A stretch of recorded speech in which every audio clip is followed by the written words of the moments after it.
Hello and welcome to this episode of TGE'S Current Read. I am your host, Sam Herbst, and today we welcome back to the pod best-selling international author Cecelia Ahern.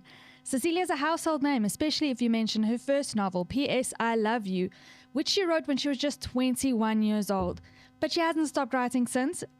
Through motherhood, through pandemics, Cecelia writes a novel a year, probably more, with her bibliography now totaling, and she can correct me if I'm wrong, around 21 novels, plus more on the back burner, I'm sure. Cecelia has sold more than 25 million copies worldwide. She's been published in over 40 countries and translated into 30 different languages.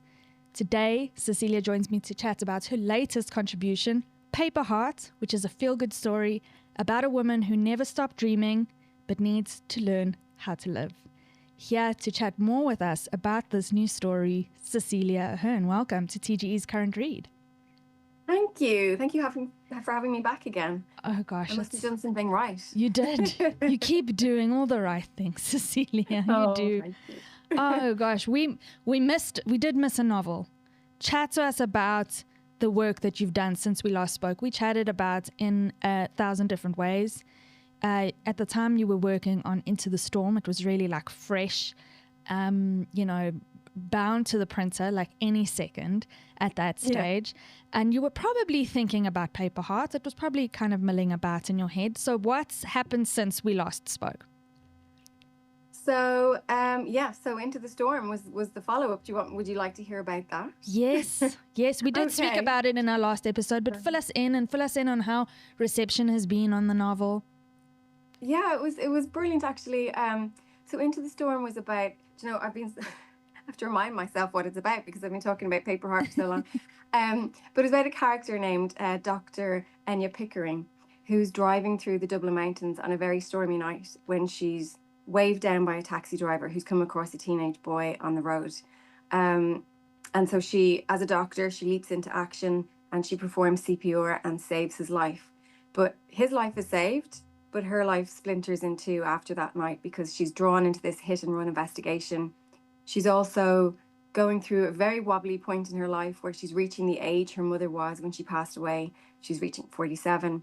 And so she's kind of spiraling. And she's also, she has a very unhappy marriage, which she leaves. And she moves away from her husband and her teenage son to set up kind of a new life as a rural GP. And so it's a really stormy book. She's going through so much. She's got herself in a real mess. And when I was writing it, I felt her anxiety every single day. And I would wake up and I'd think, why do I feel this? And I'd remember, it's not me, it's her. So it was obviously, I always bring it to a place that is hopeful. That was the intention, to really help her through her stormy time. But it's kind of heavier book than this. So writing this was really nice and lighter. And writing this was a kind of a reaction to that book. And then after, I always want to go kind of in a different direction for each novel. So I loved writing that. It felt very atmospheric and had a thriller-like feel, but wasn't a thriller. Yeah. Yeah. So I loved that journey. And it was, some people said it was my best book. And then other people said, I can't wait for it to go back to romance. And then but it was received very well. So I was very happy. Interesting to see. I think your fans are kind of, they love the softer rom-com, like a soft place to land where they know they're going to get a hopeful ending. Interesting for me is how you kind of flip between genres depending on your mood, and also how your characters kind of live in each other's lives. So if you look at Alice from In 1,000 Different Ways, you mentioned writing Into the Storm, feeling those feelings and realizing, it's not me, it's Enya, it's not me. So, there you're picking up on, you're kind of living Alice's synesthesia, and I guess as well, just that anxiety that Pip from Paper Heart brings into the novel. I can kind of see your characters in a room together. Do you get that feeling sometimes that they talk to you so much and they're so alive you could sit and have the coffee with them? That I could? Well, I do. That's the process. like in order for them to come alive, that is what happens. And they start to live in my head, you know. So the dialogue between me and them is constant in trying to understand who they are and how they're seeing the world and what their voice is like. So, but it would be interesting. I've thought about it a lot to put all of the characters together in a room, not with me, but with each other. And I've always wondered if there's a story there with all of them, because they're very, very different. But I suppose what I like to write about is characters going through very challenging situations and overcoming that. And so each of them we've met at the beginning of my novels are at their lowest point. And then by the end, they found a way through. And so I think it would be a nice group of women to get together in a room and have a nice chat about what they've been through. And also maybe they would attack me for what I've put them through. Probably. Like a meet your maker type of short story with all of these. We want to talk to the manager characters. Yeah. We want to talk to who was responsible for this. I like it could be a scary moment for me. I'll read it. I'm there. I'm sold. Speaking of selling, your how prolific you are is always astounding to me. It is the fact that you sit and you are just so productive. You know, at a Stephen King level of productivity is just I find it so admirable. And in the last year I love following your Instagram. I want to chat about your paper heart, origamis, and your reveal of your latest novel. But another thing that caught my eye was you had some new cover reveals for your YA novels, Flawed and Perfect. And I know it's very kind of left of field, but I'm interested. I'm keen to know more. Because arguably young adults could read all of your novels. It's not, you don't go into like spice. It's not, you know, you don't swear a lot in your novels or swear unnecessarily. It's not gratuitous. It's not violent. I think your novels are so accessible to a range of audiences. What is it about Flawed and Perfect that makes it great for a YA audience, and why the new cover reveals? Tell me more about that. Well, funnily enough, when I was writing Flawed and Perfect, or at least Flawed, I didn't really realize that it was YA. I mean, I just wanted to write, my character was 17 years old and that was the story I wanted to write. And then I think I was kind of told that, well, this is YA. So, but I don't think it is, you know, I think it is YA, but I also think it's for everyone. That's that collection I always say to people who read all of my other books, I'm like, that fits in with everything else. I mean, the Book of Tomorrow was about a 16-year-old and it wasn't considered YA, but it could have been crossover. And I think the same is true of Flawed and Perfect. It's just how it happened, publishing wise. And the reason why they were repackaged is also a publisher decision, but I was delighted with it because even though they were published nearly 10 years ago, they're still appropriate for today. And they wanted them to reach, you know, they wanted to repackage and reach a fresh new group of people, a whole new audience. So, you know, the teenagers of now would have been like 5 then, you know, 3 or 4 or 5.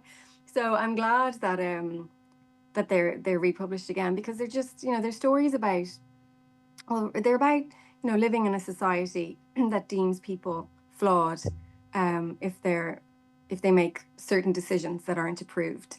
And certain types of people then have to live as second-class citizens, and they're overseen by this judge who's on a power trip, sitting on his moral high horse, and bring people through this kind of court system of making them face the public about mistakes they've made in their lives. And I think, I don't think there was a cancel culture before I wrote it, or at least when it was published, we were kind of talking about, is this like this new cancel culture?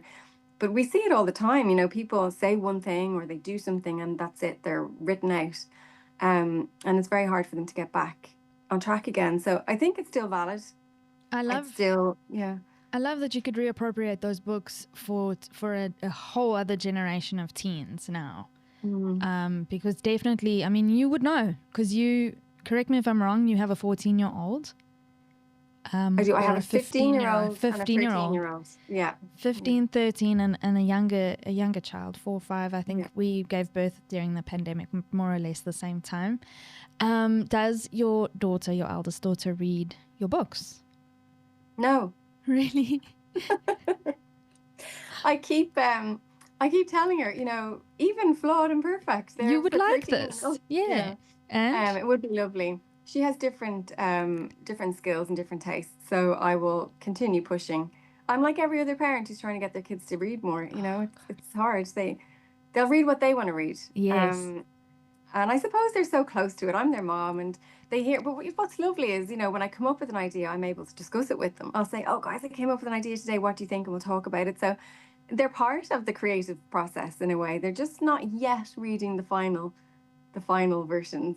Okay. All right. But you don't take it personally, or do you? Or do you? No, no, I don't take it personally at all. I'm their mom, so who cares about mothers? But I told my son the other day, I was like, I just wrote a sex scene, I just wrote a love scene, and he was disgusted. He was like, Mom, do you write that? Are they all like that? That's disgusting. So it was fun. So I'm an annoying mother who likes to tease their kids, and no wonder they're not gonna read my books. A fair warning to your son, it can get so much worse. You know, if you look at the rise of romantasy and smut fiction, and there's really no judges there to the readers who do read that, your novels are not that. And message from your son and your daughters to from me to them is your mother is wonderfully talented and has beautiful stories to tell. But I'm sure they already know this. Something tells me they already know. I think they know that, but they're just too busy to really invest. Yeah, I feel that. I feel that from my kids. So let's talk about Paper Heart. You revealed the name of your novel, that there was an upcoming work up with a beautiful origami heart that made me want to create origami art. I just need to get to the point of getting square papers, because every paper is A4, and I'm just like, okay, Sam, you need to get your square papers ready. And I want to sit with my kids and do that. Just cut them. That's what I do. You just cut it to size. I just need to do it. I have to show you the beautiful, so this is it's the UK cover, UK and Irish cover, which is lovely. But on the inside, they've done this how to create. Isn't that so nice? So people can follow the instructions. Oh, I'm missing that page. On how to create an origami paper heart. So I thought that was so lovely. Okay, I'm gonna screenshot that. I was not, before you asked me, I was not an origami person, origami girl. I did it with my kids, obviously, a couple of times, but it wasn't something that I did in my own time. But I do like things like that. I like coloring, or, you know, doing Lego, or those kind of monotonous, I don't know if monotonous is the right word, but where your mind is able to just flow, like in daydream, and you get lost in doing kind of the same activity over and over. And it just came to me one day. I was driving the car, and I already had the idea for the story. The plot was kind of developing, but I was trying to figure out my character. Who is she? What motivates her? Who is she? What's the tone? And this origami girl poem just popped into my head, just kept drifting around like a song that I couldn't get out of my head. And so I pulled the car over, and I put it into my notes really quickly before I forgot it. And after that, they just kept on coming. There's more and more, and then I heard her, and I just felt like it was her saying, "Here I am. Yes. I've arrived. I'm ready to be written." It was her introduction to me, and it was gentle, and it was dreamy, and kind of sad as well, in a way, like the things that she has missed out on in life. I know we'll talk more about what the actual plot is, but that's where the origami came in. And then I was like, okay, this is a woman who doesn't use her outside voice, but her inner voice is strong. And so she's writing these poems, and then she's folding them away to keep them away from everybody else. And also, as she folds herself, folds her dreams away, her hopes away, you know, all the possibilities of life, she folds away, and then she hides them away in a drawer.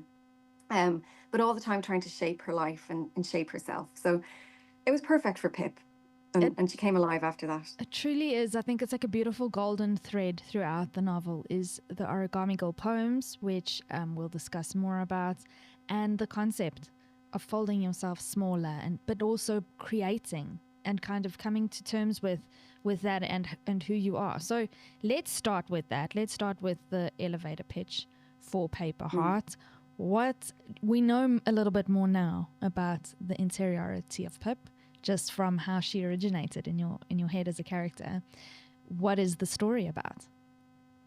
So Pip had a baby at the age of 16, and her mother and her parents, but particularly her mother, are very controlling, and were so embarrassed by this sin that they kind of took over her life and took over the parenting of her daughter. so all those dreams and aspirations and everything she had as a young woman ended, really. And so we meet her at the beginning of the book when she's 32 years old. Her daughter is now 16. And she's kind of a passenger in her own life. And she's going about life, but she's really planning for her daughter and not for herself. So that is until a local astronomer comes into her life. And he starts teaching her how to look up, and how to every day make a new small decision that will just make a change in her life. And from that point, we've told you about the origami, she starts to kind of unfold and open herself up and realize that she's only 32 and life is so much bigger, and there's so much more for her out there. Right. So we've got a little bit of a Gilmore Girls scenario happening, but she is not Lorelai Gilmore. I don't know if you are a Gilmore Girls fan. I've never seen Gilmore Girls. Really? So it's also a 16-year-old has a baby, and the story starts when the mother's 32 and the daughter's 16. But Pip is no Lorelai. They couldn't be more different. So I really enjoyed her characterization and kind of her, dare I say, victimhood throughout the novel, where Lorelai from 16 is a lot like Bella, Pip's daughter. And almost the roles are reversed, I would say. So I think it would be interesting for you to even watch just the first episode if you're ever interested. But it is very much that for people who love that kind of storyline, and I think that the relationship, the interesting things that happen when you have a very young mother and having a baby, and how are you sisters or are you friends, or when do you start to become a parent? I think that you delve into that really interestingly, and you always delve into the human condition. In all of your novels, you give readers insight into the interiority of characters who don't have a voice. So Pip, unlike the Lorelai Gilmore of the Gilmore Girls, she's very outspoken and she's there, but those aren't the people that you like. Those aren't the characters that come to you, as far as I know you as an author, Cecelia. So what else do you think, apart from her sort of quiet nature, what sets Pip apart from your other characters or from the characters around her as well? I think what I really wanted to deal with that is different in this is that idea of infantilization. Like, she's 32 years old and she's been treated like a child. I've never written a character like that. They may be slightly lost in life or kind of grieving or overcoming something. But this is someone whose voice has been taken away and has been kind of bullied and belittled so much that her life has become so small, and they've made her life so small. Like, she's even in the smallest room of the house, everything has been folded back so small, and she's making herself smaller. So I've never written about a person like that. And then as a result, I think, of having such a narcissistic mother and having that kind of codependency, then the relationships that she has aren't healthy.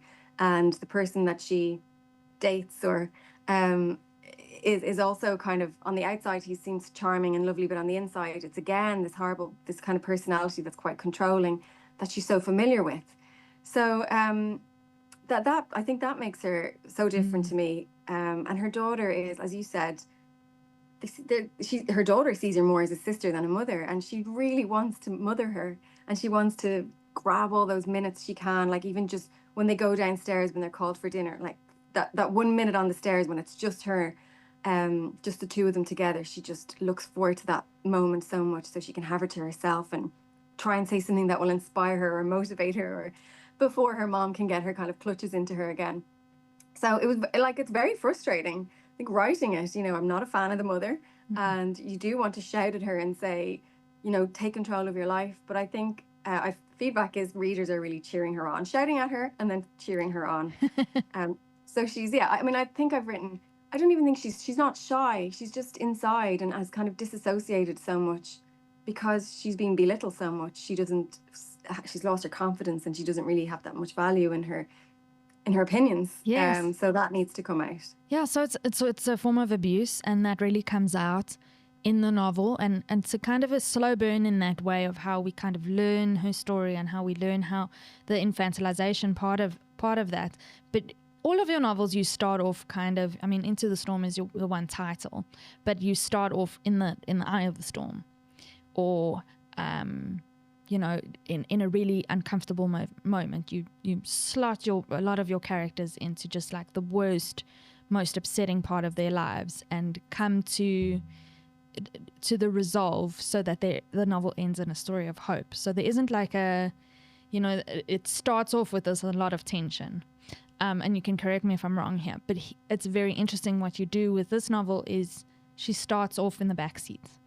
Her 16-year-old daughter's in the front seat, and her mother's in the driving seat. She's in the driving seat, yes. And that becomes a bit of a thing in the novel, and I won't give too much away, but it's so interesting to me how this could be for so many people, realistically, the worst part of their lives. How feeling so small and not having a voice is really that, you don't need this epic kind of swooping love story or this, dramatic turn of events, like Into the Storm was, or P.S. I Love You even was just like this, oh my God, this bad thing happened. It's something that's relatively small, especially 16 years later, but to this one person, it's defined her life. Yeah, exactly. And I think that was the aim. There's a lot of metaphors in this book. She does, as you say, begin in the passenger seat and the back. And but I think the other thing was about, life is happening, and it's just, she's not really taking part in it. It's just happening around her. She works in a fueling station where people are coming and going all the time, and she's the only still static thing in that fueling station. She loves asking people where they've been and where they're going, because she never gets to go anywhere. She can't drive. Her dad drives her to work and from work. It's very, it's very childish, really, the way that she's living. And but there's no one really on her side. There's no one on her team telling her, get out of this. This is wrong. This is weird. Everyone, all her friends are her cousins. There's a big family that is kind of very supportive of her mother. So there's no one backing her up, and she lost the love of her life. They were separated when they were 16. He's gone, and so she really is alone. And it's hard to do things on your own if you don't have a support system, when everyone's probably making you feel like you're going crazy, for thinking differently all the time. So what she does is actually incredibly brave, right? To stand up against the loudest voices in her life. And they are only small things, but these small things are kind of controlling her life. So yeah, you have to get her out of that passenger seat and into the driving seat, and also take part in life and stop wishing and hoping and dreaming that things will happen, and make them happen yourself. I think there's so much people can glean from this, so much that resonates. And you just spoke about her losing the love of her life. I think there is probably intentionally a will they, won't they with two different men in the book, who become her support system, her village, which she comes to realize. And there is always just this, okay, is there going to be a love story? Is she going to end up with someone? But from the beginning, you do know that she was pulled away from Jamie, who's Bella's father, when they were 16. I think the overarching sentiment is, you're 16, what do you know about love? Now you've gone and gotten pregnant, fallen pregnant. I love how you take issue with the terminology of falling pregnant as opposed to becoming pregnant. And I'd love for you to read the extract that we mapped out, Cecelia, off mic, because it speaks to this loss and this Pip delving into her imagination, which I think is a bit of a reprieve for her, it's a respite. It's where she goes when the world gets a little bit too noisy, or where she feels, oppressed. Pip kind of goes into her sanctuary, which is her writing, and this showcases a little bit of that. So I don't know if there is any other context that you want to give to the extract. No, I think you've said it perfectly. Many of Pip's fantasies have been of her on the boat with Bella, their lives in a suitcase, going to Liverpool. As the ferry approaches the port, a crowd stands on the dock like something out of Titanic, and there he is, Jamie, waiting for them. It's never an airplane. She supposes he left it on a boat, and that's in her consciousness. He's always excited to see them, waving at them wildly from the dock, weaving in and out of the crowd. It's all very dramatic. Pip never gets off the boat. The fantasy always revolves around his joy as he greets them, her inner hope that he still dreams of uniting the family. Restless, Pip gets out of bed and sits at her desk. She hears Philip's cough through the walls. She sorts through her box of origami shapes and finds the origami boy, Jamie. She too knows this poem by heart. She holds it in her hands and recites in a whisper. Origami boy has an origami heart, so large it doesn't fit inside his chest. He crumples it, angrily, so tight it won't open, ever again. As it beats, the paper slowly opens. He crumples, it beats. He crumples, it beats, opening and closing, until it's open wide like a moonflower. She places a fresh page on her desk and writes, Origami girl is swept up in a swirling, twirling, dizzying tornado. She senses something else spinning in the air with her. They twirl like autumn leaves. Is it you, she whispers. The whirlwind steals her words away. Falling alone is scary, but there is something so soothing, so comforting in falling with someone else. She folds it into the shape of a girl and stores the origami girl and boy away together. This is the only place they can coexist. Jamie is yesterday. She needs to look at her tomorrow. A shape is taking form in the chaos, a shape in the form of Sammy. Sammy. Tell us more about Sammy and how this character came to you. Very early on, I don't think I'm spoiling anything to say that everybody wants to punch Sammy in the face or worse. This is such Sammy, a character. If she's trying to get away from chaos, going to Sammy is not the right thing. So her dad, Philip, works at the local, what's the word? Quarry. He works in a quarry. Oh my God, I just went blank. Just had a senior moment there. Works at the local quarry and has worked there all of his life. Ever since he left school, he's been there since a teenager, and he just views this quarry family who own it. Big business people in the town, and they do a lot for the town. They're kind of this godlike power, godlike existence in his life. And he wants Sammy, who's the son of that family and who's kind of taken over one element of the quarry, to date his lovely daughter Pip.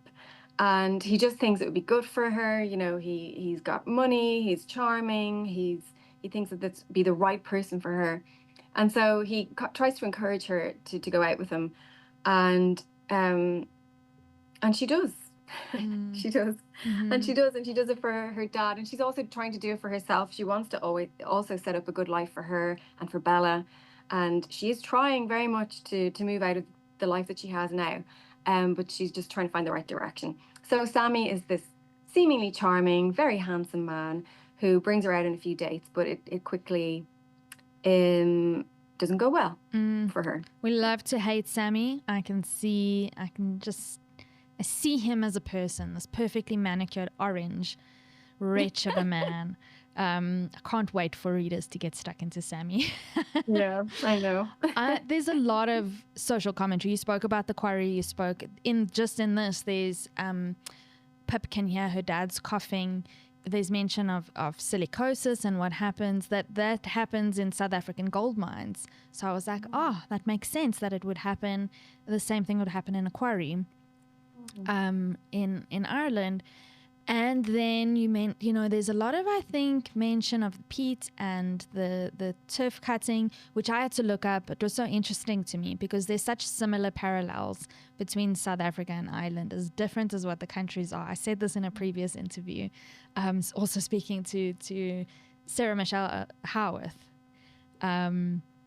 Chloe Michelle Howarth, who wrote the novel Heap Earth Upon It. So I've just had my full deliciously of Irish authors of late, and I love your inclusion of kind of the turf cutting and the environmental activism going on there. What is that something that's sort of ongoing in your country? Is it something that's ongoing in where you're from, or something you continue to experience? Did you mean to place commentary on that, or is it just something that kind of filtered in through the novel? I think I don't know if you're familiar with the Seamus Heaney poem called Digging, but when we were at school, we all had to recite that poem. And if I can remember the first line, between my finger and my thumb, the poised pen rests snug as a gun. I think that might be half right. Okay. But we all, and I used to, basically what the poem is that his father is out digging in the fields, and he realizes that he can dig with his pen in a different way. And what I wanted to do was write about all the different ways in which we dig. So there's, in this town, it's there's an observatory, so they're exploring the stars and digging up into the sky. There's the quarry, they're digging into the rock, and in the bogs they're digging into the peat, and they're cutting turf, and then Pip is digging into her heart, really for the first time. So it's all the different ways in which we dig and which this town digs. And the turf cutting, yes, I mean, it is an issue here, and there are families that are perfectly happy to move on and embrace the new, which is, conservation and all the different ways that you can do that. And then there's the people who are, I mean, Irish are very precious about their land, because we've had to fight to get it back. And so people, I think it's their God-given right to cut turf on their land and heat their homes, and it's how, which they can still do now, but not for business. They can't make money out of it. But that smell of, burning turf, like, it's just such the smell of home for so many people. And I just thought that was a very important thing to add into the book. Also, the town is in transition as well. Yes. Everything is changing, and because Jamie's father is a farmer, and he comes and he's the one fighting this right for his land, and so Jamie has to come back home from Liverpool, where he's been cast away, and back into Pip's life again. So needed a conflict to bring him back. Gotcha. And that one fitted in very well. Yeah. But also, I'm, as a writer, like, I'm never really giving my opinion, because I don't actually know what it is. I mean, I agree with all sides, but I completely understand the right to want your land. I completely understand we have to protect the climate, in the future. So I just wanted to show all the different sides and all the different characters. But I wanted to make it nice and rich. And also with the bog, I was obsessed with writing about a bog. There's something beneath, Yes. something bubbling beneath. And I wanted the story to be about peeling back the layers and getting through the surface into seeing what's beneath everything. I love how metaphorical you are as a writer, and I do think that you are, and it's great. I think that you're also very diplomatic, and it just gets people thinking and gets people. So I had to kind of look up. I'm like, I used to write for a mining magazine, and I know what peat is, but what is it again? And I had to go look it up, and I covered silicosis quite extensively, but also seeing both sides. You're looking at the economics of it, and you're looking at the environmentalism of it, but then you're looking at the people who have made the living. So exactly what you said. And I really I like this element. I loved the conflict that you brought in this way. It was so true to life. And another thing that was so true to life, you'd think that even in Ireland, even in South Africa, is so conservative, you would think that we've moved on from the kind of oppression of celibacy and the shame of falling pregnant or becoming pregnant when you're a teenager, the shame of teenage pregnancies, and looking at it a different way. But that's not what happens in this story, and I can relate in so many ways of how a mother like Josephine would take over and kind of interfere in the raising of the child, because her child is a child, so there's so much social commentary going on. Is this something that you wanted to delve in? You're raising a teenage girl, just the societal expectation on young girls and women. Jamie gets kind of expatriated. He needs to leave, but he lives a life. He starts a business, whereas Pip stays in town and is infantilized, essentially. So is it something, you wanted to chat about infantilization, but did you have that theme of the oppression of young girls in today's society in mind? No, I mean, I didn't get into it to kind of convey those things. I think that just naturally happens throughout the story. But I also, like, Jamie was sent away, and yes, he does have a job and he has a life, but all he wanted to be was a father. Like, he wanted this baby. He wasn't the man who ran away and went, oh no, scary. He wanted to raise that baby together. so he suffered as well, and it's his, I could have written the story from his perspective too, and he comes back thinking, well, Pip's lucky she got to stay with the baby, she gets to be a mother, and then then he obviously discovers that she's been silenced as much as he has, and none of them won. Nobody won in the end. So it's really, like, I suppose when I explain how I came up with this idea, it was really from watching a show that mentioned a radio telescope and explained about signals from a distant star. And my working title for the entire thing was Signal from a Distant Star. That made me think of the whole astrophysics part. I realized there was an area in the Midlands in Ireland that had this radio telescope. It's ILOFAR. It's part of like a whole European project. And so I went down there, I visited. There's bogs there. I thought, yes, there's bogs and there's stars. And then I started thinking about waiting for signals and waiting for signs, and how we do that so often, and we wait, but we don't make it happen. And then Pip grew from that. And then, and so it all just grew from there. So I didn't go into it saying I wanted to write about this issue and that issue and teenage pregnancies, and it's what kind of evolved from one simple phrase, which was Signal from a Distant Star. And then the title was taken away and it was Paper Heart in the end. So that's how the story develops. It's probably the opposite to what people think. Yeah, but building on your metaphors, how the origami works and Pip's character and how that develops really ties in with this idea, or I suppose it's also what the reader reads into it. So I'm coming from a setting of realizing how girls are encouraged to be smaller, take up less space, but I certainly don't think they are anymore. Sorry, to answer your question properly, like Pip is 32 and looking at her 16-year-old daughter and remembering the difference, the difference between the two of them when they're 16. Pip has such confidence. She knows she's the sway in her hips. Oh, you mean Bella? Oh, sorry, Bella. Sorry. Yeah. Bella has such confidence that Pip never had. And Bella, while Josephine, the mother, is very controlling, Bella plays her. She's not stupid, and she's really smart, and she's street smart, and she's not going to let happen to her what happened to her mother. So she's not being made smaller in any way, shape, or form. You're right about that. So yeah. There's such a difference between the two, and I think that's inspiring to Pip. She's watching this girl, thinking she's not falling into place, falling into line like Pip did when she was growing up. So she does inspire her. Yeah, and I found it really curious, the kind of fraught relationship, right, between Josephine and Pip, and how controlling Josephine is. And then curious how, as you say, Bella plays her totally, but and Josephine, Pip's mom, really does mother Bella throughout her life. She takes that role away from Pip in a really narcissistic, controlling way.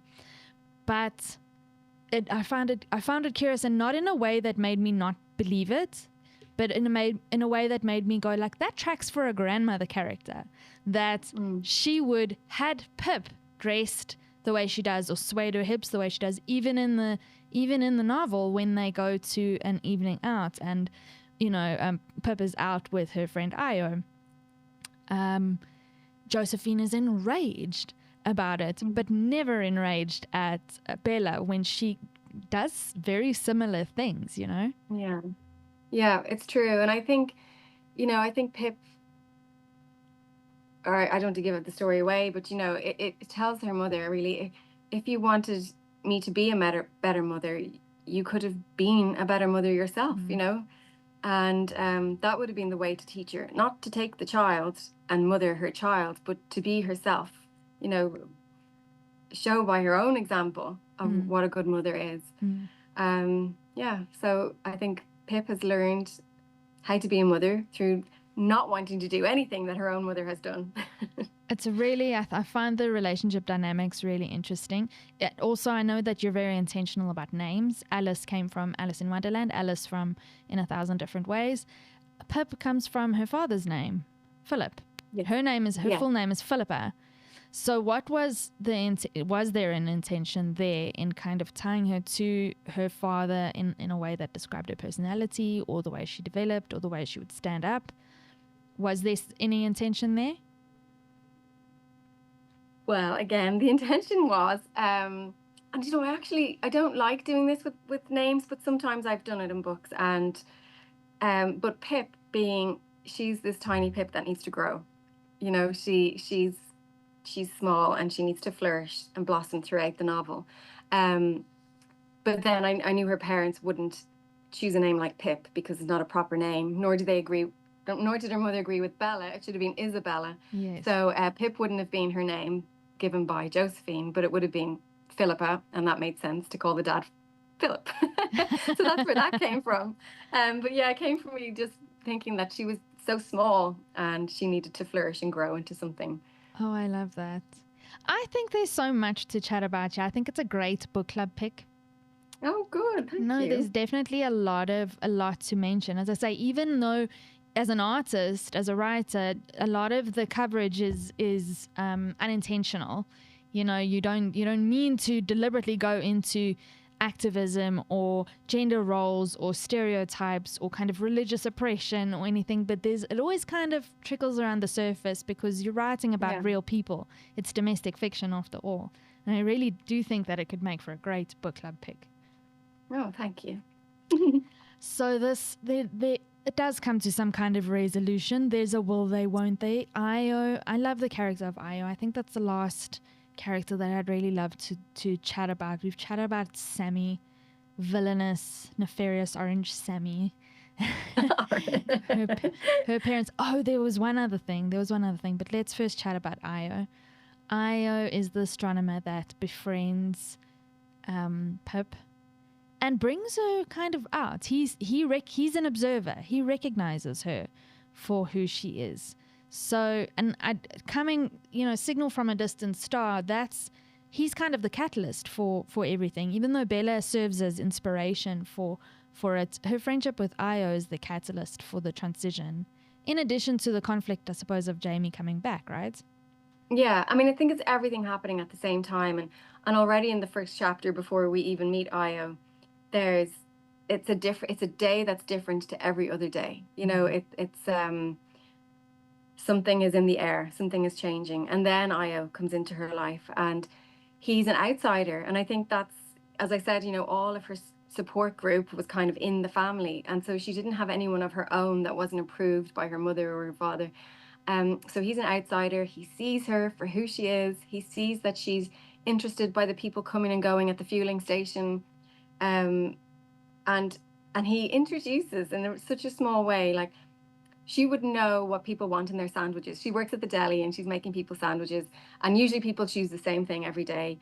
But he wants something different every day. And that simple thing of like doing something different every day, it doesn't always have to be the same, gets her thinking, oh, okay, so you can make different decisions every day. And then he helps her to look up, and he just gets her thinking differently. And it's not that she does it herself, but he guides her through it. And I do think that it's sometimes in your life, you meet people at certain points, that's important, and they help you go in a certain direction. And then, so there's been an important meeting for that moment in your life, and then you part ways again. And so Io is that person who just comes in at just the right point. She's already kind of questioning and wondering, and things are bubbling away, and he prods a bit and supports her and guides her, and she does the hard work herself, but he's there. I love Io. I've got a real soft spot for him. And I think we've spoken about 3 men in Pip's life, and I'll say no more. Sammy and and Jamie, the love of her 16-year-old self. But it's been 16 years pretty much. And then Io, this new interesting person. So I love that. I love that additional element in there. And there's one other thing that I wondered, because I'm like, I'm a mom, you're a mom.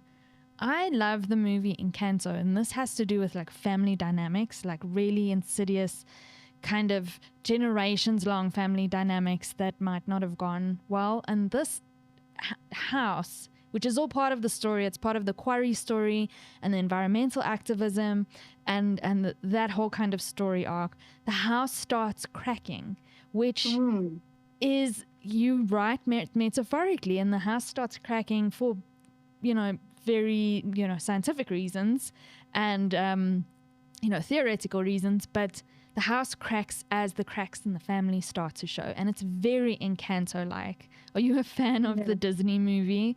Or I have seen Encanto, yes, but I forgot about that actually. But you're right, and of course she thinks, Pip being Pip, thinks that she's the one caused the crack in the wall, and so she, everything's her fault, or she'll be blamed, so she can't tell them, and she starts to hide it with her art. Yes. Which is good, because it makes her actually start to display her work instead of putting it in a drawer. So she's trying to hide the crack with her art. The art is growing, but the cracks are appearing, and thinks it's her fault, of course, but it's not her fault. And yeah, that is another metaphor that I forgot about. But yes, Mirabelle in Encanto thinks it's her fault as well. She's kind of the black sheep of the family. So I find Mirabelle and Pip to be very similar. They're not introverts, but they do kind of, they're wallflowers until given an opportunity to be otherwise. So, and they have their own power inside. And actually, when I was almost finished writing the novel, I was watching like a modern take on a Cinderella story. There's remakes all the time, and it was a musical, Disney musical, and I was watching with my 5-year-old, and I realized that I was like, oh, this is quite similar to the story I've written. It's kind of a modern Cinderella story. We have Pip, Cinderella, her life very small, and the villain, Sammy, the mother, the evil stepmother, and her prince is Jamie. And so it does kind of follow that way of storytelling, which I'm quite happy about. I like. Absolutely. I wasn't intending it, but as I was watching it, I was like, oh, now I see what I'm doing here. I can, certain people are the mice helping out. Yes. And I always like the fairy godmother. Yes. So it does follow that story. Oh, well, I'm a Disney fan. I'm a fanatic, and Encanto is my favorite movie of all time. So when the crack started in the house, I'm like, this is their family. Just late at night reading, I'm like, this is a metaphor for the family. This is what's happening, and it's not her fault. There's a lot to be said about Paper Heart. There's a lot of rich detail. I love the family dynamics. I love the domestic fiction that you delve into. You are such a great observer of the human nature. And okay, apart from Cinderella remakes, what is it that's inspiring you at the moment? What's on your bedside table that you're reading, or things that you're watching? My favorite thing to watch is Severance on Apple TV. I absolutely love it. I think it's the best TV series that's ever been made. I love it so much.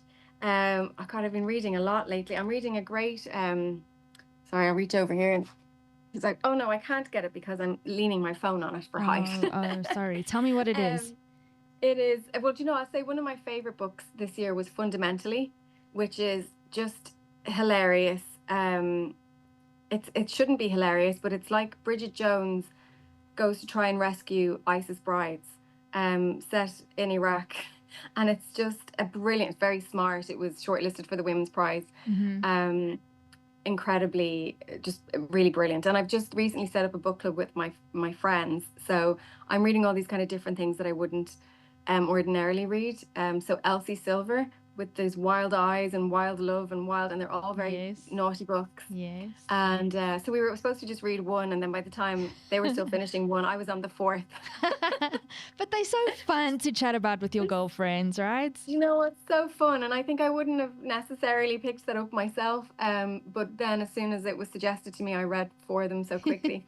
So the next one is The Colors of the Dark, All the Colors of the Dark by Chris Whitaker. So that's my selection for the book club. I'll be reading that next. So it's very varied. Read all different kinds of things. I love it. And you know what? You're not the first person to recommend Severance. I need to get onto that. I really do. So good. And I'm jealous that you haven't seen it yet and you're only beginning it. I'll let you know how it goes. Cecelia, one last question. And I know that you don't mind this question.